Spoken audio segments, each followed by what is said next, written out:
Ready to move in premium triplex villas at Bachapalli APR Projects. వచ్చే లోక్సభ ఎన్నికల్లో దక్షిణ భారతే కమలం ప్రధాన గమనం. ఎలాగైనా సౌత్ స్టేట్లో పాగా వేయడమే టార్గెట్గా పావులు కదుపుతోంది. గతేడాది జరిగిన కర్ణాటక అసెంబ్లీ ఎన్నికల్లో అధికారాన్ని కోల్పోయిన బీజేపీ ఈ లోక్సభ ఎన్నికల్లో ఎక్కువ ఎంపీ సీట్లను సాధించాలని లక్ష్యంగా పెట్టుకుంది.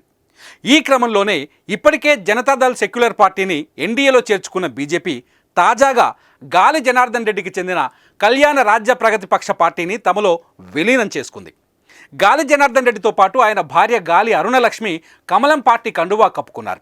కర్ణాటక బీజేపీ అధ్యక్షుడు బివై విజయేంద్ర, కర్ణాటక మాజీ సీఎం యడ్యూరప్ప సమక్షంలో బెంగళూరులోని బీజేపీ కార్యాలయంలో గాలి తన పార్టీని బీజేపీలో కలిపేశారు. తాను స్థాపించిన కేఆర్పీపీ పార్టీని బీజేపీలో విలీనం చేసినట్లు చెప్పిన గాలి జనార్దన్ రెడ్డి నరేంద్ర మోదీని మూడోసారి ప్రధానమంత్రిని చేసేందుకు ఒక బీజేపీ కార్యకర్తగా తాను పనిచేస్తానని అన్నారు. తన పార్టీని బీజేపీలో కలిపేందుకు ఎలాంటి షరతులు విధించలేదని, అంతేకాకుండా తనకు ఎలాంటి పదవులు అవసరం లేదన్నారు. గత వారం కేంద్ర హోంమంత్రి అమిత్ షాతో ఢిల్లీలో భేటీ అయిన గాలి జనార్దన్ రెడ్డి అనంతరం తన పార్టీని బీజేపీలో విలీనం చేస్తానని ప్రకటించారు. దేశ ప్రయోజనాల కోసమే మళ్లీ తాను బీజేపీలో చేరినట్టు చెప్పారు. పార్టీ ఏ బాధ్యతలు అప్పగించినా అంకిత భావంతో పనిచేస్తానన్నారు గాలి జనార్దన్ రెడ్డి.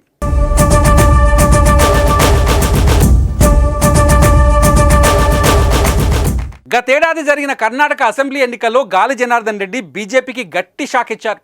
కొన్ని స్థానాల్లో బీజేపీ ఓటమికి ఆయన పార్టీ కారణమైంది. హరపనహళ్లి, బళ్ళారి సిటీ నుంచి బీజేపీ తరఫున పోటీ చేసిన గాలి జనార్దన్ రెడ్డి ఇద్దరు సోదరులు జి కరుణాకర్ రెడ్డి, జి సోమశేఖర్ రెడ్డిలను ఓడించడంలో కళ్యాణ రాజ్య ప్రగతి పక్ష కీలక పాత్ర పోషించింది. బళ్ళారి సిటీలో జి సోమశేఖర్ రెడ్డిపై గాలి జనార్దన్ రెడ్డి భార్య అరుణలక్ష్మిని బరిలోకి ఉంచిన గాలి జనార్దన్ రెడ్డి ఓట్లను చీల్చడంతో అక్కడ కాంగ్రెస్ పార్టీ అభ్యర్థి నారా భరత్ రెడ్డి విజయం సాధించారు. ఇక ఇటీవల జరిగిన రాజ్యసభ ఎన్నికల్లోనూ గాలి జనార్దన్ రెడ్డి కర్ణాటకలో అధికారంలో ఉన్న కాంగ్రెస్ పార్టీకి మద్దతు పలికారు. ఈ క్రమంలోనే గాలి జనార్దన్ రెడ్డిని తమ వైపు తిప్పుకోవాలని బీజేపీ అధిష్టానం ప్రయత్నాలు నేటికి ఫలించాయి. ఒకప్పుడు గాలి జనార్దన్ రెడ్డికి కీలక అనుచరుడిగా ఉన్న శ్రీరాములు ఈసారి బీజేపీ నుంచి బళ్ళారి లోక్సభ స్థానంలో పోటీ చేస్తున్నారు.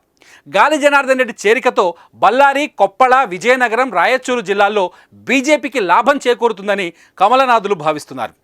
బీజేపీ కర్ణాటక రాష్ట్రంలోని కళ్యాణ కర్ణాటక ప్రాంతంపై మంచి పట్టు కలిగిన గాలి జనార్దన్ రెడ్డి పార్టీని విలీనం చేసుకోవడంతో ఆ ప్రాంతంలో భారీ సంఖ్యలో ఉన్న రెడ్డి, ఎస్సీ, ఎస్టీ ఓట్లను దక్కించుకోవడమే కమలం ప్లాన్. చూద్దాం ఈ ఎన్నికల్లో ఫలితాలు ఎలా ఉంటాయో.